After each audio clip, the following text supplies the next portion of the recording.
Maraknya dukungan sejumlah perangkat desa pada paslon tertentu ataupun paslon yang berlomba-lomba menarik perhatian perangkat desa menjadi satu hal yang menarik di masa kampanye pemilu 2024, saudara. Apa yang membuat aparat desa atau perangkat desa atau apa yang membuat perangkat desa menjadi primadona dan bagaimana menjaga netralitas perangkat desa ini? Kita perbincangkan hal ini bersama dengan Profesor Jo Hermansyah Johan, pakar otonomi daerah dan juga guru besar IPDN. Terima kasih Pak Jo sudah bersama Nilu, sehat selalu. Iya, sama-sama Nilu, baik ya. Pak Jo, yang menarik adalah kemarin ketika ada deklarasi, sebenarnya mereka menyebutnya sebagai silaturahmi nasional, desa bersatu.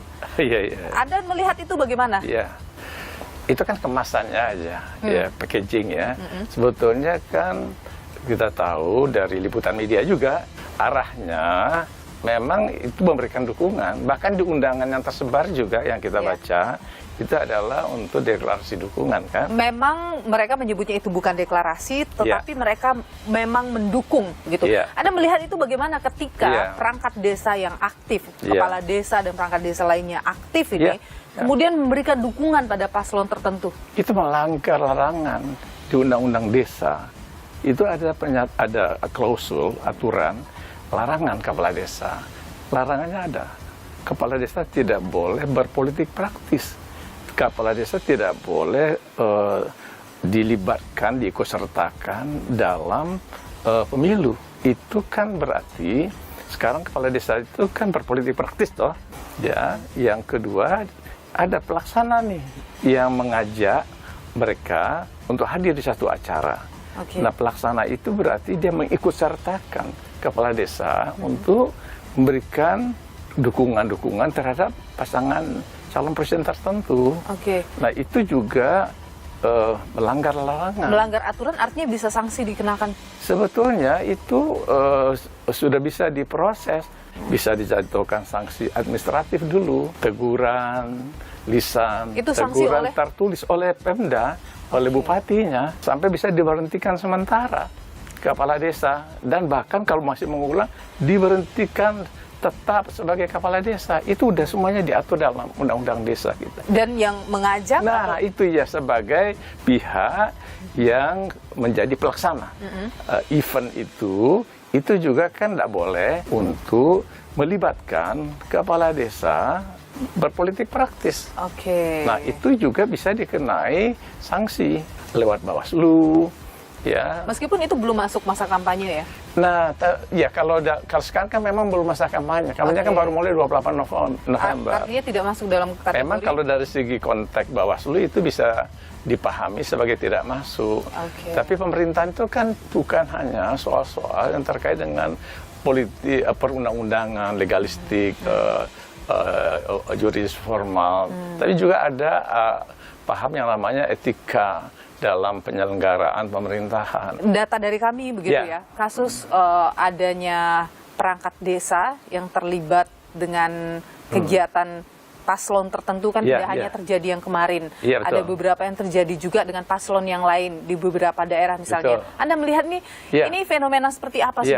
Ya, jadi gini, kepala desa itu adalah bisa kita sebut dengan istilah seksi. Karena dekat sekali dengan masyarakat. Karena bukan hanya dekat begitu, tapi dia punya konstituen, yaitu para pemilih ketika dia menjadi kepala desa dulu.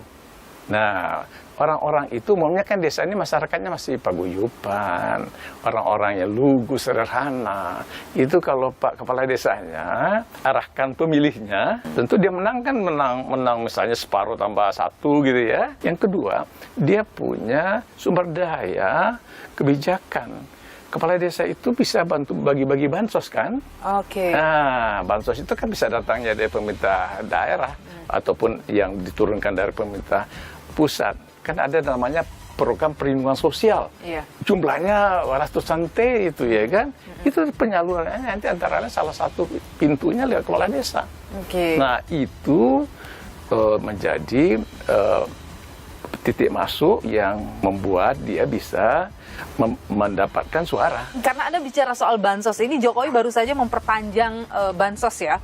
pemberian bansos untuk masyarakat. Iya. Ada yang kemudian mengkhawatirkan ini jangan-jangan ada politisasi bansos nantinya. Anda sendiri bagaimana? Iya, ini kan fenomena yang sudah lama dalam pilkada. Kalau mau pilkada, bansos dari kepala daerah meningkat. Di pilpres sekarang juga saya lihat ikut-ikutan ala pilkada. Juga kok perlinsos ya, bantuan perlindungan sosial itu juga naik pada tahun ini dibanding tahun sebelumnya. Bahkan pada waktu COVID, saya baca data itu juga lebih tinggi sekarang. Ini artinya akan digunakan bansos-bansos itu untuk membujuk, merayu, ya, memberi respek kepada si pemberi bansos kan, kepada pemerintah tentunya. Pak Jokowi. Ya tentu. Dan Pak Jokowi ini kan anaknya, putranya, Mas Gibran, wali kota Solo ya, yang baru 2 tahun itu. Nah itu kan maju. Nah kemudian bansos itu bisa menjadi alat tawar untuk bisa berikan suara. Jadi dalam pandangan Anda, Pak Jokowi tidak akan mungkin netral dalam pilpres ini? Sulit sekali, karena putranya maju.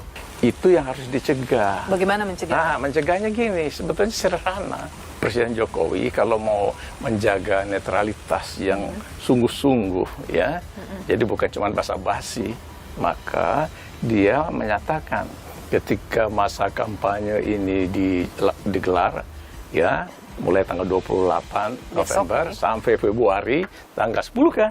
Nah, beliau itu off dari powernya. Sebagai presiden? Sebagai presiden, namanya cuti. Apakah tidak menimbulkan kekosongan nanti? Enggak ada masalah. Ada presiden, wapres, ya Pak Ma'ruf Amin bisa jadi PLT. Nah, Pak Jokowi kemana-mana ke luar negeri emang siapa? Kosong. Tidak, Pak Ma'ruf Amin itu PLT wapres, PLT presiden. Itu hal yang mungkin dilakukan? Oh iya, bisa aja. Mungkin tidak Pak Jokowi mau melakukan itu? Nah, kira-kira ini Pak Jokowi kalau mau menjaga satu pemilu yang berintegritas, yang free and fair election, dia harus mengambil cuti. Soal memanfaatkan perangkat desa dalam ajang pilpres seperti ini, Anda sempat menyebutkan ini bukan hal yang baru ya terjadi. Bukan, ya. Jadi ini ada hal yang biasa terjadi dalam. Oh iya, ada keanehan sebetulnya. Kalau kita bicara standar birokrasi di mana-mana di dunia, di mancanegara, itu birokrasi itu netral dari politik. Tapi birokrasi kita sejak zaman dulu, sejak zaman Orde Baru sampai Orde Reformasi ini, semuanya sama-sama dikooptasi. Diintrusi oleh politisi. Sebetulnya kalau kita lihat pengalaman negara-negara di dunia, ya, birokrasi yang patrimonial, birokrasi yang feodal menuju ke birokrasi yang rasional kan, ya, yang betul-betul berbasiskan kepada prestasi, praktek-praktek good governance, ya, itu transparan, akuntabel, itu harusnya makin lama makin kita miliki. Dan kita makin lama makin kita miliki atau tidak? Makin jauh dari harapan. Ya. Bagaimana untuk menciptakan itu terjadi, Prof? Pembangunnya harus ada yang mengawasi. Yang mengawasi birokrasi itu tidak bisa dari dalam birokrasi sendiri kan, harus pihak eksternal. Eksternal itu ada namanya Komite Aparatur Sipil Negara, KASN.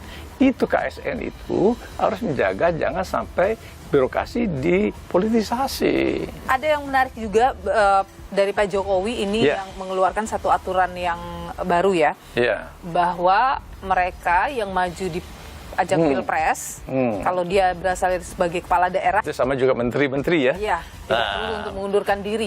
Bagaimana? Sebetulnya kalau kita mau menjaga pemilu yang berintegritas, ya, pilkada yang berintegritas, itu harusnya kan kepala daerah ya ketika masa pemilu ya dia off dari powernya. Anda kalau melihat Bawaslu sudah cukup proaktif kah? Bawaslu ini terlalu normatif, proaktifnya jadi kurang. Dia kalau sudah terjadi suatu peristiwa dan itu adalah memenuhi syarat juridis formal, baru dia bertindak. Jadi itu sebetulnya kurang progresif Bawaslu kita, dan kita terlalu mahal membayarnya. Misalnya kita lihat pendidikan kepada para kepala desa pernah dilakukan oleh Bawaslu kita, kumpulin para kepala desa, misalnya Bawaslu kabupaten, Tidak pernah dilakukan hal itu. Saya nggak lihat tuh Bawaslu kabupaten kumpulin kepada desa sosialisasi. Anda nggak boleh terlibat politik praktis, ya kan? Anda tidak boleh pergi dukung mendukung. Bukan hanya Bawaslu, ini loh, tapi juga kepala daerah dong. Kemana kepala daerah kita? Tapi kepala daerahnya juga dari partai politik yang tentu juga. Iya, tapi ada kepala daerah yang tugasnya juga menegakkan undang-undang. Boleh dia sebagai partai, tapi kan kepala daerah melaksanakan undang-undang. Ada yang Anda lihat kepala daerah ya? Nah itu dia, saya lihat tuh ada kepala daerah namanya Gubernur DIY. Sultan Hamengkubuwono. Coba itu kepala desa yang ada di DIY, nggak ada yang pergi demo-demo itu. Nggak datang ke Jakarta dan dilarang oleh beliau. Harusnya seluruh kepala daerah bisa melakukan saya kira itu contoh juga. Itu bagus itu dilakukan oleh para gubernur kita di seluruh Indonesia, bupati, wali kota kita. Apa yang dikerjakan oleh Pak Sultan? Kalau Anda lihat soal perangkat desa yang terlibat dalam politik praktis, mereka juga punya, kalau bahasa mereka adalah kita juga punya tuntutan dan kita melihat bagaimana para paslon melihat tuntutan mereka. Ketika paslon itu kemudian menjamin apa yang mereka inginkan, maka mereka akan memilih paslon tertentu. Dalam kemarin misalnya di Silatnas itu, mereka itu kan menuntut soal anggaran 5 miliar per desa, hal-hal seperti itu. Jadi ini ada win-win solution, ada sama-sama saling mengisi begitu, saling menguntungkan, saling membutuhkan. Saya sebut itu politik transaksional. Jadi itu adalah politik transaksional. Jadi Anda transaksi, Anda berikan kepada kami kebijakan soal naikkan dana desa dari 1M jadi 5M. Kedua, misalnya Anda tolong perpanjang masa jabatan kami dari 6 tahun setiap periode menjadi 9 tahun dalam satu periode. Beri kami tunjangan-tunjangan, fasilitas-fasilitas sebagai kepala desa dan perangkat desa yang lain.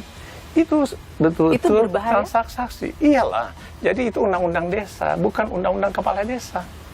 Kalau ini kan untuk kepala desa nih. Nah, lalu yang lain adalah adanya transaksi. Kalau Anda deliver kebijakan, segera selesaikan revisi undang-undang desa, maka kami akan bantu Anda dengan dukungan suara. Yang tadi, transaksional banget ya. Makanya saya menyarankan lebih baik jangan undang-undang desa itu diketok sekarang. Harus sesudah pemilu nanti. Kalau toh mau dilanjutkan pembahasan. Ya jangan sekarang, karena kalau sekarang penuh konflik kepentingan kan. Nah jadi politisi di DPR, di Senayan termasuk pemerintah, mestinya kalau mau membuat undang-undang desa yang baik, jangan memutuskannya pada masa pemilu yang penuh dengan politik transaksi. Oke, nanti saja. Nanti saja, tunda dulu. Ya. Tapi mungkin tidak sih mengabulkan 5 miliar anggaran per desa? Nah itu juga nggak masuk akal. Kemampuan keuangan negara dong harus dilihat. Ini bayang 70-an ribu lebih desa. Sekarang kan satu desa 1 miliar. Itu udah sekitar 70 T. Nanti kalau 5 miliar berarti 350 T. Nah, sementara kan kebutuhan untuk pemenuhan berbagai macam apa yang diinginkan oleh masyarakat, pendidikan, kesehatan, soal-soal infrastruktur itu kan banyak. Nggak bisa. Jadi menurut saya itu akan membebani pemerintahan ke depan nanti. Karena undang-undang ini kan untuk presiden baru. Iya kan? Jadi kita janganlah bikin kebijakan yang memberatkan pemerintahan presiden terpilih. Jangan dong. Ya kan? Baik, Profesor Jo Hermansyah Johan, pakar otonomi daerah dan juga guru besar IPDN. Terima kasih sudah berbagi pandangan di Niluh. Sehat selalu.